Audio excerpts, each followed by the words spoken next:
Advento significa espera. A espera que nós temos até o nascimento do nosso Rei e Salvador Jesus Cristo.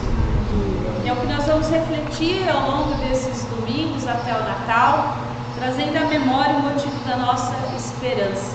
Então eu quero convidar você a orar comigo, mesmo assentados.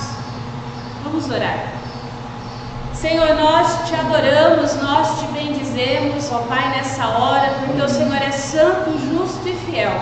Não há outro Deus, ó Pai, semelhante ao Senhor, ao qual nós possamos buscar e adorar. O Senhor que é o Deus vivo, Deus verdadeiro. Nós te damos graças, ó Pai, porque o Senhor olha para o seu povo. O Senhor, ó Pai, é um Deus que ouve, um Deus que vê, um Deus que se importa.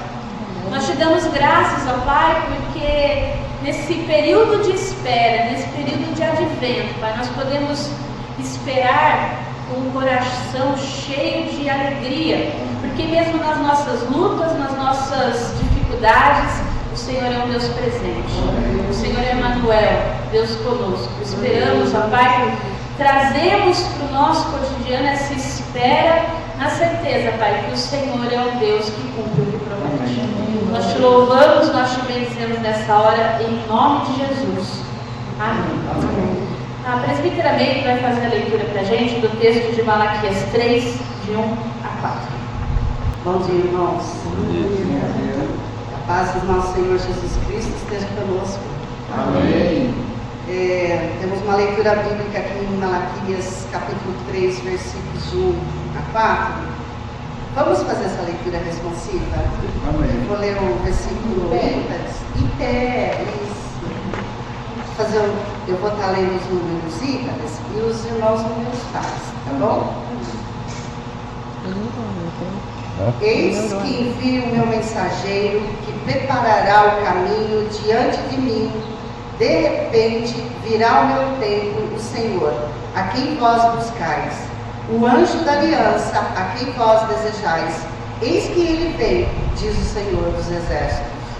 Mas quem poderá suportar o dia da sua vinda? E quem poderá subsistir quando ele aparecer?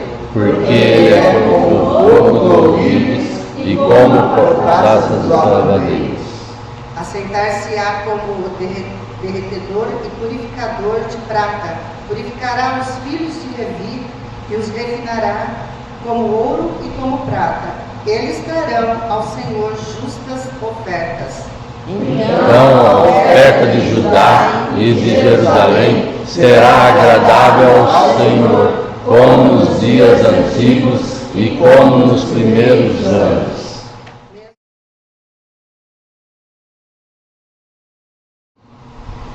Deus é o mesmo Senhor de todos e abençoa generosamente todos os que pedem a sua ajuda. Romanos 10, 12. O perdão de Deus não pode ser comprado. Ele é um presente que recebemos gratuitamente. Este presente é concedido a todos aqueles que o pedem. Generosamente, Deus concede o seu perdão a todos aqueles que se colocam em sua presença e fazem o seu momento de confissão com sinceridade. Esse é o nosso momento do a sós com Deus. Esse é o momento onde nós particularmente falamos com Ele o que nós fizemos de errado diante dessa santidade. É a hora de nós pedirmos perdão. E após esse momento de confissão, eu farei uma oração de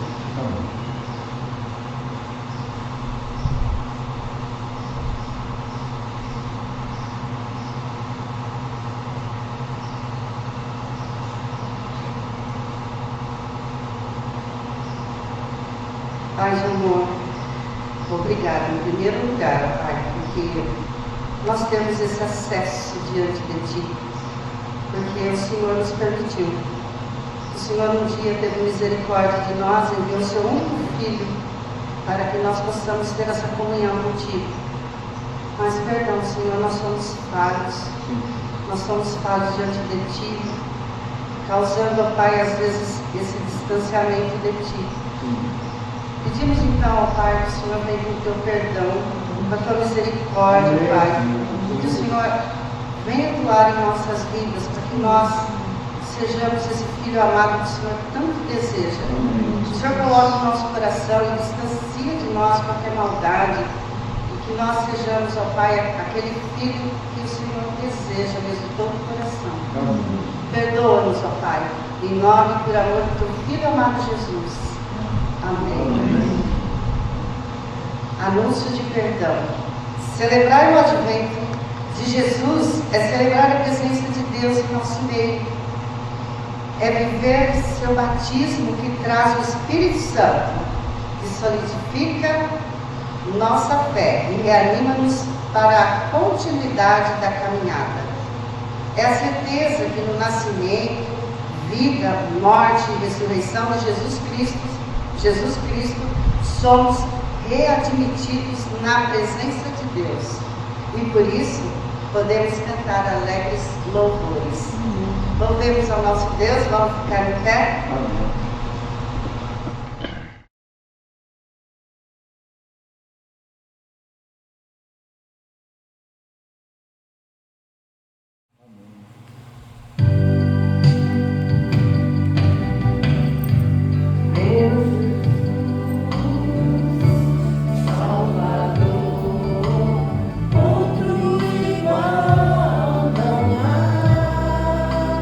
Todos os dias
seu servo, como falara pelos seus santos profetas na antiguidade, salvando-nos dos nossos inimigos e da mão de todos os que nos odeiam, para mostrar a sua misericórdia aos nossos antepassados e lembrar a sua santa aliança.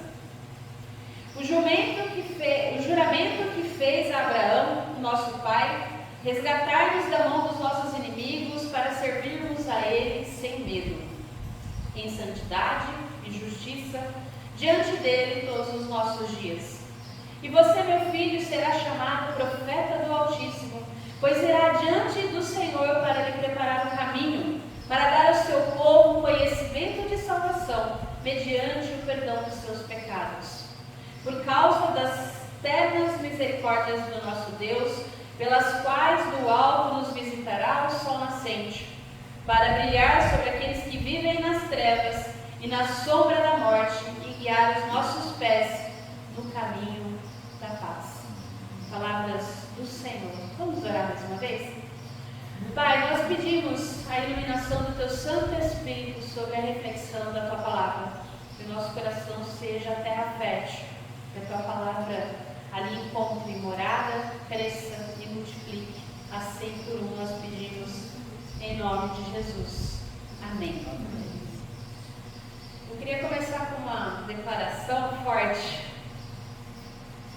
Deus não é imparcial. Deus ouve, Deus toma decisões, Deus tem lado. Ele fala e Ele age. A Bíblia nos orienta e nos diz que na postura do comportamento divino, testemunhados então pela palavra, nós temos duas coisas interligadas. A primeira é sobre as dores humanas das pessoas que estão sofrendo. A segunda é sobre o que fazer com essas dores. Então Deus ouve as dores e Deus se importa com elas. Porque quando nós olhamos para nós e para a nossa sociedade, o que impera hoje é uma insensibilidade diante do sofrimento. Em tempos de positividade tóxica, porque você tem que estar bem o tempo todo, não importa como nem de que jeito, falar que não está bem parece que soa estranho. Falar que tem dificuldades, então, não é bom. Só que do lado divino predomina essencialmente o amor. O amor se importa. Bonhoeffer diz que o amor é a vontade de ter comunhão com as pessoas que sofrem. Então, nesse sentido, o advento nos traz à memória a vontade, no sentido prático da justiça de Deus. E a justiça de Deus se importa. A justiça de Deus nos visita, a justiça de Deus, o amor de Deus se encarna. É isso que o Advento fala para a gente. Deus encarnou no mundo por causa da condição humana e das dores humanas. E aqui eu queria que você olhasse a sua Bíblia, se você deixou ela aberta aí. Eu não pus na projeção, tá? Pode ficar tranquila. Mas se você olhar o capítulo 1 de Lucas, até o capítulo 2, todo esse trecho vai falar para a gente de um cenário que é importante trazer à memória para a gente entender o que acontece no texto que a gente leu. O cenário que nós temos no capítulo 1 de Lucas até o capítulo 2, nós temos duas mulheres e duas crianças. Você muito provavelmente vai lembrar e vai saber comigo aqui que eu estou falando de Isabel, de João, de Maria e de Jesus. Lucas, ele brinca com as palavras. Quem me conhece sabe que eu sou fã de Lucas, é meu evangelho preferido, e se Esther fosse menino, ia chamar Lucas. Eu amo como ele trabalha as histórias, os cenários, os personagens. Primeiramente, ele dá credibilidade e cientificidade aos relatos. Ele quer apurar, ele quer saber o que aconteceu, como que aconteceu. Então, lembra que ele informa o seu amigo Teófilo, a quem ele escreve, que ele fez o quê? No versículo 3 do capítulo 1, uma acurada investigação. E tudo desde a sua origem, o quê? Para informar por escrito, para que ele possa ter certeza daquilo que ele foi ensinado. Né? Então ele está escrevendo para aqueles do caminho, que ele investigou, que ele, olha, eu fui lá, pessoa por pessoa, testemunho por testemunho. Em seguida ele vai falar do casal Zacarias e Isabel.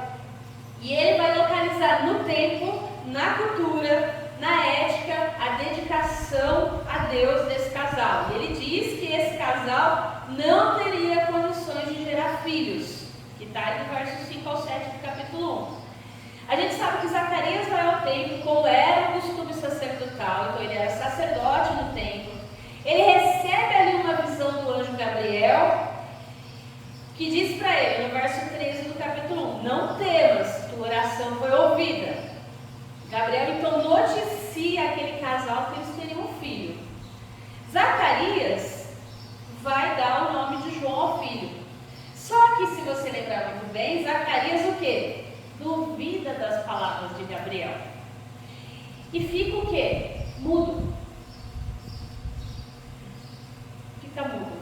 E aí, por ele ficar mudo, todo mundo imagina que ele teve um encontro com Deus, algo sobrenatural aconteceu, porque Zacarias não falava. Isabel fica grávida, como o anjo disse, todo mundo fica muito feliz, né? E por aí vai. E aí entra em cena então a outra mulher, que é Maria, prima de Isabel, que recebe também a visita do anjo Gabriel, em Nazaré, na cidade de Galiléia. A gente sabe que Maria era jovem, era solteira, prometida em casamento então para José, que era rapaz também. Ela se assusta com a saudação do anjo. Lembra o que o anjo faz para ela? Mas você imagina até eu, né? Se recebeu um anjo. É que o anjo diz para ela no versículo 30, do capítulo 1. Maria, não temas, porque achaste graça diante de Deus. O anjo informa então que ela vai conceber. E aí a gente tem a origem e a missão do Filho de Deus. Ele informa também ela que a sua parenta Isabel está no 6º mês de gestação.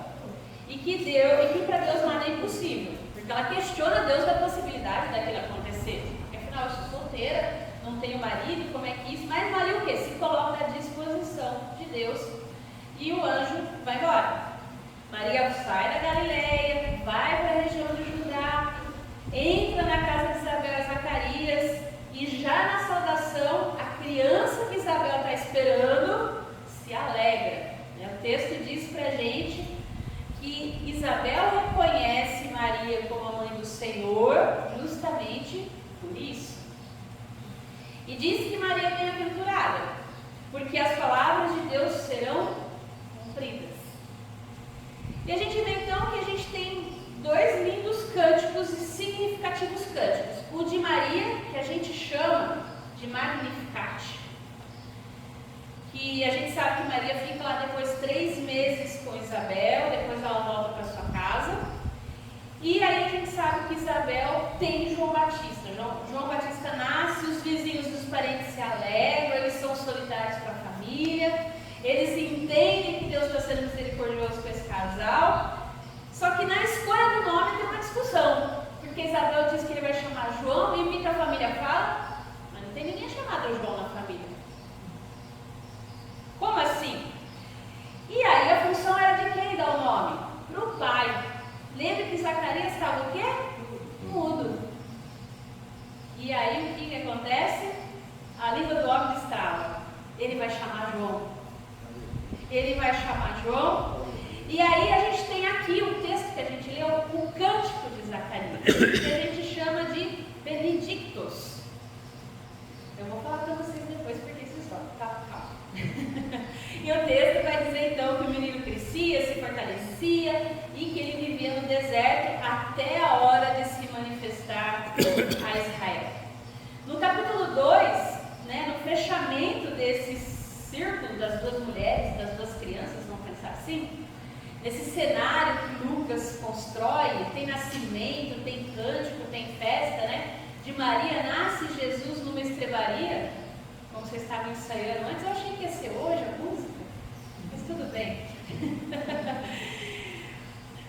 Lucas coloca então Jesus lá na manjedoura, ele descreve o tempo, ele descreve o espaço, ele quer trazer toda a credibilidade e mostrar que aqueles testemunhos que ele ouviu aconteceram. O cântico dos anjos, a gente tem lá, Jesus nasce, tem os anjos cantando também com os pastores, a gente tem a circuncisão de Jesus depois lá no templo, o cântico de Simeão, a gente tem o cântico da profetisa Ana a respeito do menino, Enfim, a gente vê a graça de Deus sobre essas duas crianças, tanto de Jesus quanto de João. Lucas constrói um mosaico aqui para fazer uma narrativa do fato que mudou o mundo. Mudou o mundo conhecido daquele tempo, mudou o nosso mundo, mudou a sociedade, mudou as pessoas, mudou a visão humana. Jesus Cristo, então, é a encarnação de Deus no mundo. Então, vamos propriamente ao nosso texto, então. Que esse trecho que eu li, de 67 a 79, é um explicativo do verso 64, que aí eu gostaria de ler, que fala: imediatamente a sua boca se abriu e sua língua se soltou, e ele começou a falar, louvando a Deus. Nós chamamos esse cântico então de Benedictus, porque na Vulgata Latina, Benedictus é o quê? Louvado seja Deus, bendito o nome de Deus. O texto vai explicar aqui então para a gente o motivo das maravilhas que cercam João Batista desde o anúncio do seu nascimento. Então Zacarias é o pai lá que emudeceu, que agora vai confirmar qual é João mesmo, ele vai chamar João, ele escolhe o nome da criança, ele recupera a fala, ele louva a Deus. É interessante porque a gente tem esse paralelismo mesmo, que a gente chama na teologia, quando analisa os textos, do Magnificat, que é o Cântico de Maria, que está no começo, que geralmente a gente lê no primeiro livro do Advento, e agora esse segundo do Benedictus, que vai falar de João. E às vezes talvez a gente esqueça do João Batista, mas o nascimento dele é muito importante para confirmar a messianidade de Jesus. É muito importante. Então vamos aos versos. No verso 67, a gente tem um ponto alto da narração sobre o nascimento de João. Então a boca de Zacarias se abre e a sua exultação a Deus, ela se mostra cheia do Espírito de Deus e se mostra como profeta, aquele que anuncia a vontade de Deus. E a gente vai vendo aí desenrolar do 68 ao 75 esse cântico de louvor. Na primeira parte a gente vê os mesmos traços de um hino escatológico, ou seja, de um hino que vai o quê? Falar sobre os últimos tempos, sobre quando o Salvador voltar. Também aqui é um futuro relatado ao mesmo tempo como presente. Lembra que escatológico, o escatou, a história do fim, mas ao mesmo tempo está acontecendo. É um presente, o povo cuja salvação já inicia é o povo de Israel.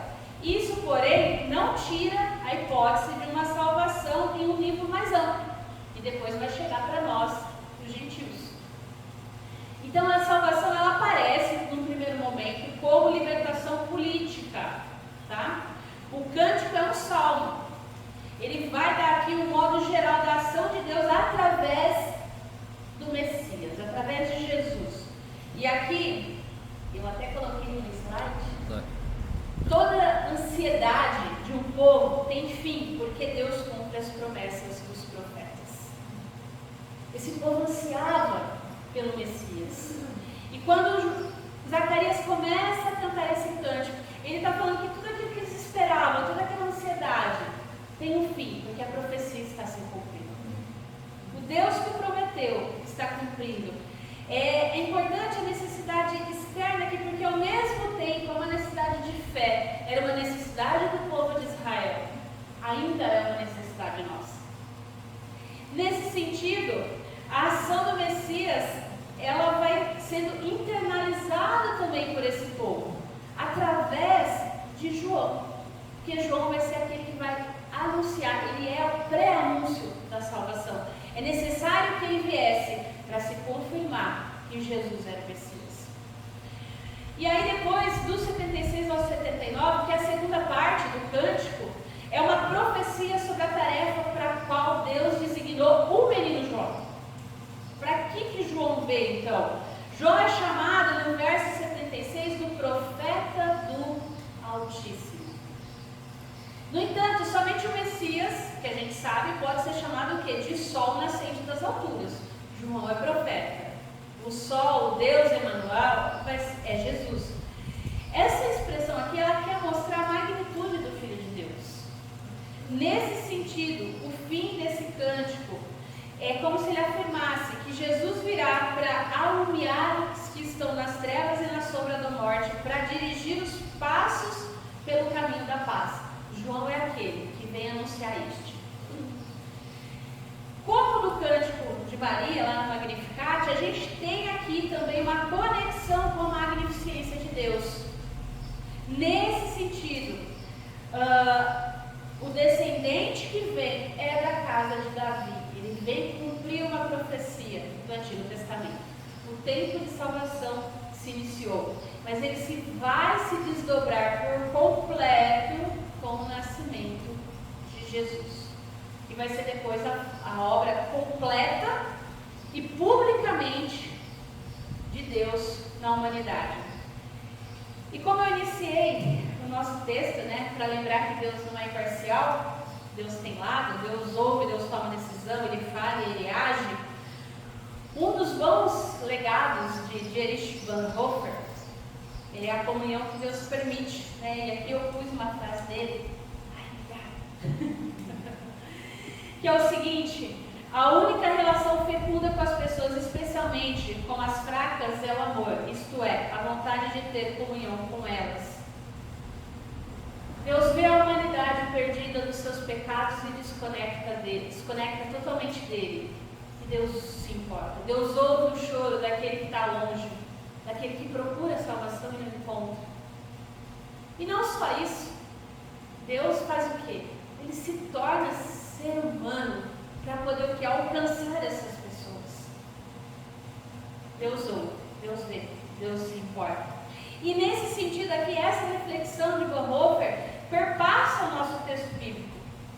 São duas mulheres que se encontram, que se visitam na sua gravidez, Maria e Isabel, e o pai de uma das crianças, Zacarias, que percebe que as pessoas sofredoras são alcançadas por Deus, que Deus ouve quem sofre, que Deus traz salvação para quem sofre.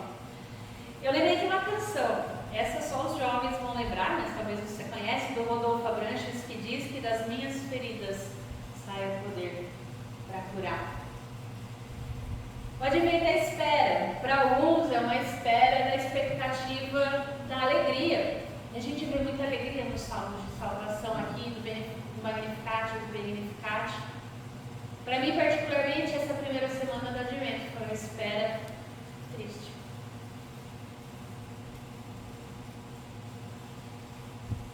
E a gente lembra que Deus coloca a gente, quando a gente pensa em calendário do advento, e a gente vai falar sobre as reflexões que Deus tem para nós,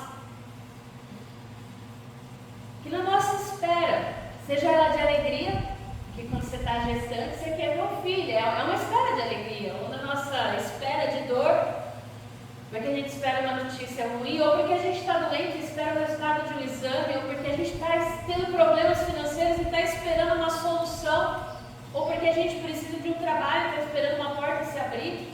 Cada um de nós passa por infinitas dores e dificuldades.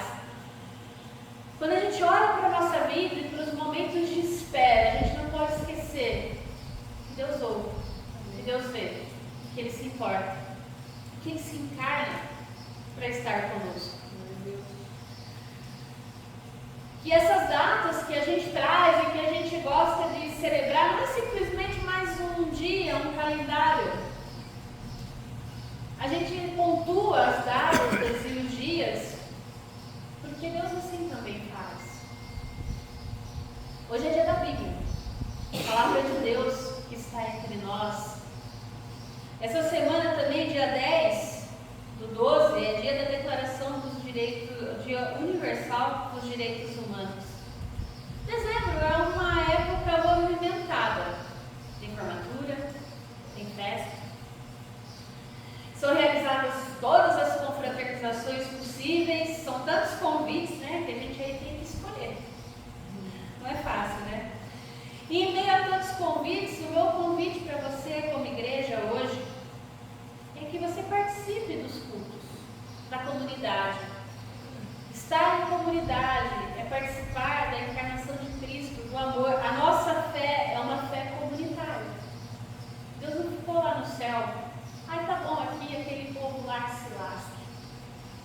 Ele escuta a nossa oração, Ele escuta o nosso sofrimento. Aquelas noites que você tem orado, que você tem chorado, que você tem clamado, Deus ouve, Deus vê, Deus se importa. E Ele vem ao nosso encontro na pessoa do Salvador para nos consolar e para dizer que, olha, hoje está difícil, eu sei, mas tem esperança em mim. O advento é esse tempo de espera e que, por mais que a gente olhe e veja, né, todas as coisas acontecendo, e é festa, e é alegria, onde eu vou passar o Natal, como é que vai ser, a gente não pode se esquecer de baixar a guarda. Tempo de espera também é um tempo de vigília. Porque no meio de tudo isso, no meio das festas, há quem se aproveite. É madrasta internada, a gente recebe mensagem que ela precisa de uma medicação e que o médico precisa de R$4.900 para bancar. É golpe. É assim que funciona. Deus ouve, Deus vê, Ele se importa, mas há quem ouça, quem veja e quem se aproveita da situação de quem sofre. E a questão é onde nós estamos, de que lado nós estamos. O nosso Deus tem lado. Que a gente tome o lado do nosso Senhor e que a gente ouça e que a gente veja as pessoas que sofrem e se importe. Nem sempre a gente vai resolver o problema delas. Nem sempre a gente vai livrar elas da dor e do sofrimento. Mas que a gente olhe, que a gente chore com os que choram, que a gente se alegre com os que se alegrem. Que a gente vigile sempre. Quando eu convido vocês a participarem dessas semanas e do advento, do culto, porque a ideia é o quê? Que a gente aqui possa ser alimentado da nossa esperança, que a nossa esperança não é só para essa vida. Nossa esperança vai além disso. É uma esperança que trabalha presente, passado e futuro, sim. Não é uma esperança que fica esperando de braços cruzados. É um esperançar, que assim como o nosso Deus trabalha. E como diz uma outra canção, que esperar em Deus é caminhar.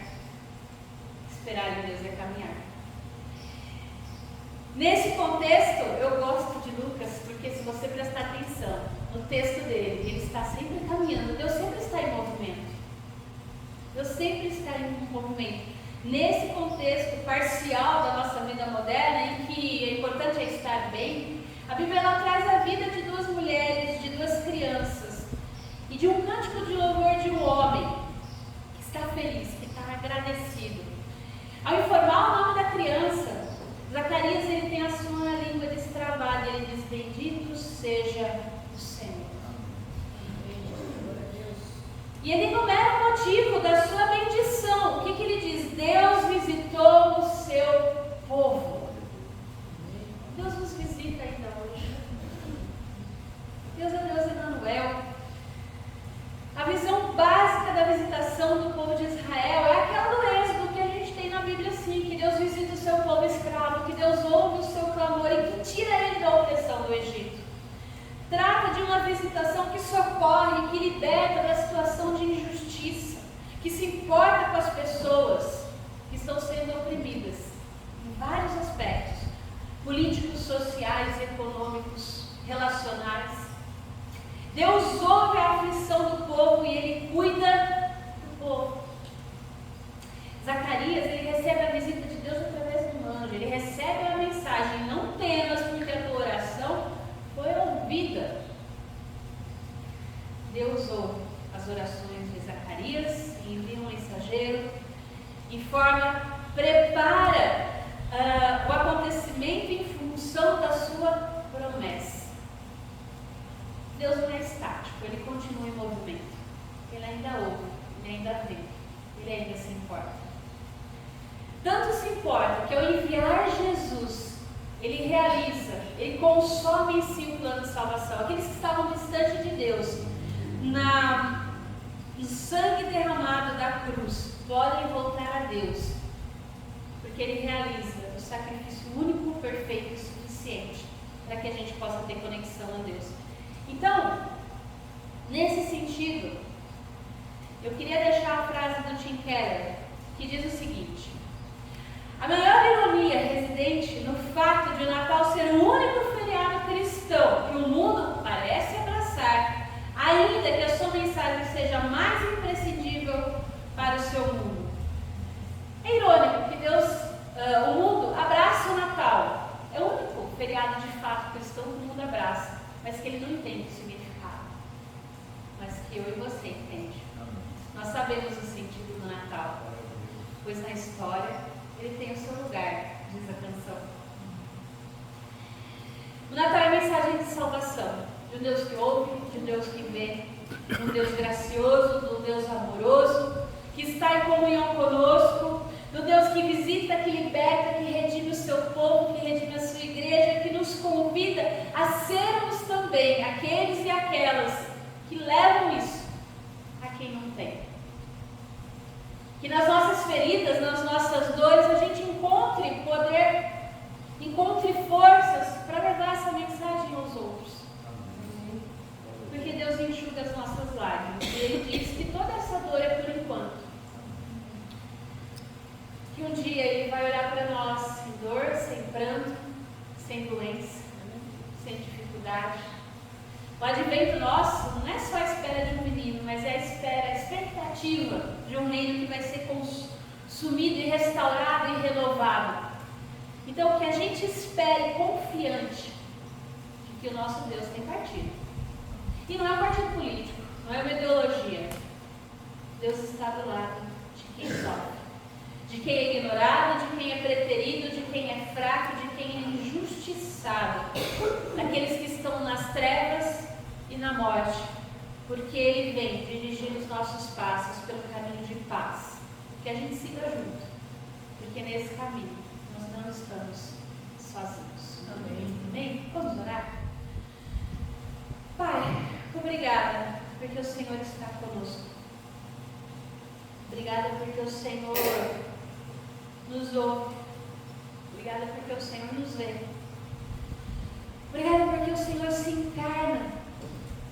E o Senhor fala conosco, ainda hoje, através dos seus profetas. Obrigada porque o Senhor preparou João, aquele que preparou o caminho para Jesus, que é o teu Filho santo, justo e fiel, que se doou na cruz para nos salvar. Obrigada porque essa salvação que nós temos agora, essa esperança que nós temos de vida eterna, só é possível porque Jesus ressuscitou. Ele não ficou no túmulo, o túmulo não está vazio. Nós esperamos, ó Pai, na expectativa da tua promessa. Louvado seja o Senhor. Obrigada porque o Senhor nos ouve. Nesse momento, Pai, eu quero pedir que por causa do sangue derramado na cruz, o Senhor seja sobre cada uma nesse momento, sobre cada dor, sobre cada dificuldade, sobre cada sofrimento. Que o Senhor venha visitar aqueles que estão enfrentando problemas de saúde. Vem com cura, vem com restauração. Sobre aqueles que têm enfrentado problemas de relacionamento, vem restaurando, a Deus, as conexões. Vem fazendo novo de novo as conexões, os relacionamentos, para que haja, Deus, vida. Aqueles que têm enfrentado, Senhor, dificuldades de trabalho, financeiras, que o Senhor venha com provisão, que o Senhor venha abrindo as portas. Nós te louvamos.